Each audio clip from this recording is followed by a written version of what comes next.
కొంతమంది స్టూడెంట్స్ ఏమనుకుంటారంటే పేరెంట్స్ వాళ్ళని ఎవరైనా ఎక్స్పర్ట్స్ దగ్గర తీసుకపోతే వాళ్ళకి క్లారిటీ పెంచడానికి లైక్ కోర్సెస్ కానీ కెరియర్ కౌన్సిలింగ్ కానీ తీసుకెళ్తే అదొక ఇన్సల్ట్ లాగా భావిస్తారు. నాకు తెలీదా, నాకు ఏం చేయాలో తెలీదా అని ఇన్సల్ట్ లాగా భావిస్తారు.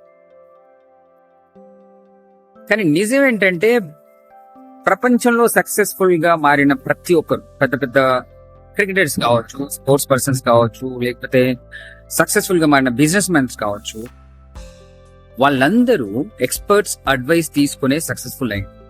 ఒక సచిన్ టెండూల్కర్ తీసుకుంటే అతనికి గురువే లేకుండా ఉండుంటే అతను అంత గొప్పవాడు అయ్యేవాడు కాదు. అలాగే విరాట్ కోహ్లీని తీసుకుంటే తనకి ఒక కోచ్ ఉన్నాడు. ప్రతి ఒక్కరికి కోచ్, ఒక మెంటర్ ఉంటారు. అది తప్పేం కాదు, అది అవసరం. సో మీరు ఈగోకి వెళ్తే స్టూడెంట్స్ ది ఫ్యూచర్ ప్రాబ్లమేటిక్ అవుతుంది. ఈగోని పక్కన పెట్టి కావలసిన క్లారిటీని తెచ్చుకొని వెళ్ళండి. ఎక్స్పర్ట్స్ దగ్గర తీసుకెళ్తే వెళ్ళండి, తెలుసుకోండి అండ్ మీ ఫ్యూచర్ ని మార్చుకోండి.